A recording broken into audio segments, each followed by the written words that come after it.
gente Saísse, mas ele se recusou de novo. E agora? Perguntou Magnus. O funcionário deu de ombros e disse: Você vai ter que encontrar outro assento. Eu não posso tirar ele do lugar. E a polícia não vai vir só para tirar alguém de um assento. E isso deixou Magnus bem irritado. Os vagões normais do trem estavam tão cheios que não havia nenhum outro assento para ocupar. Tudo bem, ele falou. Eu vou me sentar na primeira classe. Ele pegou suas coisas e estava prestes a embarcar quando o funcionário gritou: Você não pode fazer isso. Você não tem uma reserva para a primeira classe. Pois bem, Magnus sabia muito bem o que responder. Você poderia chamar a polícia, mas parece que eles não vão vir só para tirar alguém de um assento, né? E com isso ele foi até o vagão da primeira classe, se sentou e teve uma das melhores viagens da vida. Essa sim foi uma vingança de primeira classe. Só uma pegadinha. Seja trabalhando em um escritório ou estudando na escola, a rotina diária pode ser bem monótona. Então, que jeito melhor de animar as coisas do que com uma pegadinha engraçada e inofensiva. Mas às vezes as pessoas levam isso longe demais. E quando isso acontece, elas podem acabar recebendo algo muito pior como vingança. De acordo com uma publicação antiga de 2007 em um fórum, um funcionário de uma central de atendimento roubou um bolinho de dentro da marmita de um colega de trabalho. E qual foi a reação da pessoa prejudicada? Bom, ela se esforçou ao máximo para garantir que isso nunca mais acontecesse. Como? Comprando uma quantidade enorme de bolinhos e enchendo todo o cubículo do infrator com eles, claro. Isso aí ficou uma obra de arte. Tá, eu admito, é provável que essa história seja falsa. Para começar, basta dar um zoom para ver as bordas das caixas de papelão. Parece que esse cubículo foi preenchido com caixas vazias e os bolinhos foram colocados nas laterais e na parte de cima para fazer essa brincadeira parecer muito mais verídica do que é de fato. Verdadeiro ou falso, eu não ia querer ser vítima desse próximo ato de vingança passivo-agressiva. Em 2006, o usuário do Reddit Steve Reeves morava num alojamento compartilhado e adorava pregar peças no orientador residente. Um dia, ele e os seus colegas colaram um colchão na porta do dormitório e acharam que tinham feito a melhor das pegadinhas. Mas o conselheiro foi até lá mais tarde e ignorou por completo a brincadeira, dizendo que era uma pegadinha boba e que já tinha visto coisas bem piores durante o tempo que teve lá. Steve e seus amigos decidiram que esse descaso com a brincadeira não seria tolerado, e por isso eles retaliariam de forma grotesca. Todos eles fizeram a barba lá de baixo, se é que você me entende, e juntaram os pelos aparados para colar na maçaneta da porta do conselheiro. Quando ele voltou para casa, pegou a maçaneta sem olhar e a maioria dos pelos saiu na mão dele. Eca! Espero que o conselheiro não seja uma pessoa super sensível, porque não tem terapia suficiente nesse mundo capaz de me ajudar a superar o fato de ter tocado nesse show de horrores peludo. Carrinho de fuga. Nada me irrita mais do que pessoas que são grosseiras com quem atende os clientes. E o usuário do Reddit, A Bear Sniffed My Head, pensa da mesma forma. Quando ele viu duas mulheres de meia idade maltratando uma jovem atendente do Walmart, ele se esforçou ao máximo para dar a elas uma lição. As duas mulheres estavam bloqueando o caminho da atendente com seus carrinhos carregados de compra e não quiseram se mover mesmo depois de um pedido educado. Em vez disso, elas olharam a jovem de cima a baixo e mandaram ela procurar outro caminho. Acontece que Bear não estava disposto a tolerar isso. Ele se aproximou como quem não quer nada, pegou um dos carrinhos das mulheres e saiu correndo a toda velocidade. Demorou um pouco para que as mulheres reagissem, mas logo saíram correndo atrás dele. Então começou uma corrida selvagem, com Bear correndo pelos corredores e desviando de outros clientes, em uma tentativa de escapar das mulheres enfurecidas. E ele conseguiu. Assim que chegou ao lado oposto da loja, ele soltou o carrinho, deu meia volta e correu de volta pro seu próprio carrinho. Só que não acabou aí, não mesmo. Acontece que o carrinho da outra mulher estava perto do dele, já que ela o havia abandonado em sua tentativa de perseguição. Bear pegou seu próprio carrinho e o carrinho dela e foi para a seção de camping, onde ela jamais ia pensar em procurar. Em seguida, ele pegou alguns dos produtos que ela havia separado, colocou no seu próprio carrinho e deixou dela lá. Ele nunca mais viu as mulheres e nem a atendente da loja. Isso até cerca de um ano depois. Bear estava sentado em um restaurante com a família quando reconheceu a garçonete que estava lhe servindo. Era a funcionária do Walmart. Ela também o reconheceu e, empolgada, ela contou o que aconteceu depois que ele foi embora naquele dia. De acordo com a garota, as duas mulheres mal educadas reclamaram com o gerente e exigiram que Bear fosse preso. Mas a funcionária contou ao gerente o que havia acontecido e, como era de se esperar, a polícia não foi chamada. As duas mulheres saíram da loja furiosas e a história toda se tornou uma lenda do Walmart. Então é isso aí. Respeite a equipe de atendimento ao cliente ou você vai ter as suas compras roubadas por um justiceiro selvagem chamado Bear. Talvez, quem sabe. Anarquia automobilística. Vai pra trás também.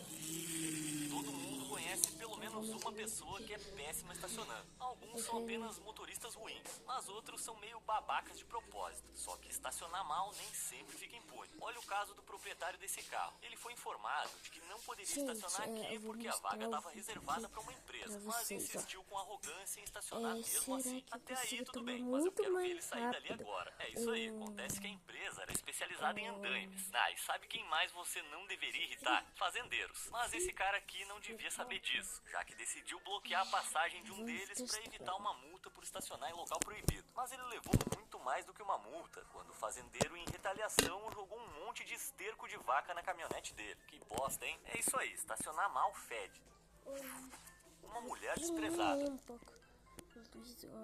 Dizem que nem o inferno é capaz de superar a fúria de uma mulher desprezada. E depois de ouvir a história insana que eu tô prestes a contar, eu acho que você vai concordar. Em 2015, Laura Arnold, de Birmingham, no Reino Unido, ficou desconfiada quando seu marido Craig lhe disse que iria fazer uma viagem de negócios de 2 semanas em Nova York. A viagem em si não era algo fora do comum, mas quando ele lhe deu a notícia, parecia nervoso, como se estivesse escondendo algo. Então ela deu uma olhada no celular do marido e descobriu que ele estava conversando com uma mulher de lá, que pretendia dar a ele uma recepção bem calorosa. Laura não podia deixar isso passar impune, mas em vez de confrontar o marido, ela agiu como se tudo tivesse bem e lhe desejou uma boa viagem quando ele partiu. Só que assim que eles se despediram, o sorriso desapareceu do seu rosto e ela entrou em ação. Pelo fato dos pais de Laura terem ajudado com o dinheiro de entrada e do financiamento da casa, e de Craig não ter contribuído com nada, ela não precisava da aprovação do marido para colocá-la à venda. Você já deve ter percebido o rumo que isso aqui tá tomando. No dia seguinte, Laura anunciou a casa em um site especializado em venda rápida de imóveis.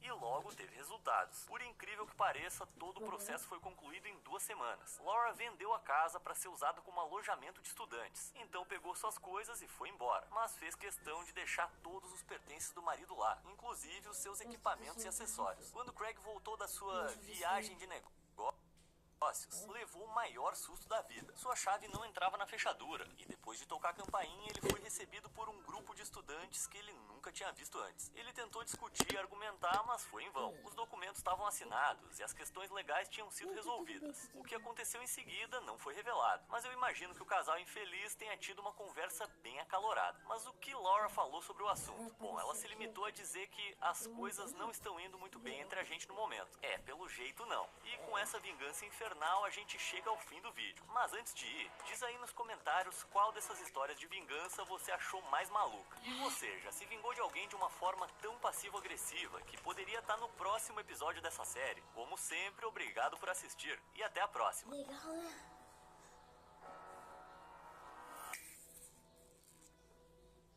Como é que é aquela frase mesmo? A vingança não é plena. Mata a alma e envenena. Quer saber? Que se dane. Nada é mais pleno do que um prato gelado de vingança passiva-agressiva. Desde encher a banheira de hidromassagem da sua ex com esterco, até projetar Shrek na casa do proprietário babaca do seu imóvel, eu tenho tudo que o seu coração vingativo e mesquinho deseja. Então aperta o cinto porque é hora de mais maneiras passivo-agressivas pelas quais as pessoas se vingaram.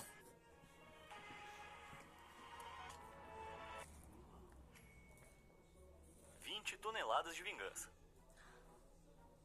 Como civis, a gente gostaria de pensar que os políticos estão acima dos atos mesquinhos de vingança, né? Ah, claro que não. Em 2011, Danny Lariviere, prefeito de uma pequena cidade em Quebec, no Canadá, estava cansado do longo processo de divórcio que estava passando com a sua ex-esposa Isabel. Aparentemente, ele se sentia injustamente assediado por suas exigências excessivas. Em vez de abordar a situação de maneira adulta, Danny deu voz ao seu lado passivo-agressivo. Era isso que eu queria. O prefeito esperou até o aniversário da sua ex. E aí entrou em contato com uma empresa de escavação que ele possuía e pediu que trouxessem uma enorme rocha de 20 toneladas. Ok. Quando a pedra chegou, ele anexou uma fita rosa nela e pintou com uma mensagem de aniversário. Depois ele esperou até a noite e dirigiu a rocha até a casa dela com uma escavadeira e descarregou cuidadosamente essa coisa enorme na entrada da casa, bloqueando completamente o acesso. Como era de se esperar, Isabel ficou absolutamente furiosa quando acordou e viu a monstruosidade na manhã seguinte. E de fato ela foi forçada a contratar profissionais e a polícia para ajudar a se livrar dela. Tenho certeza que eles ficaram cheios de perguntas.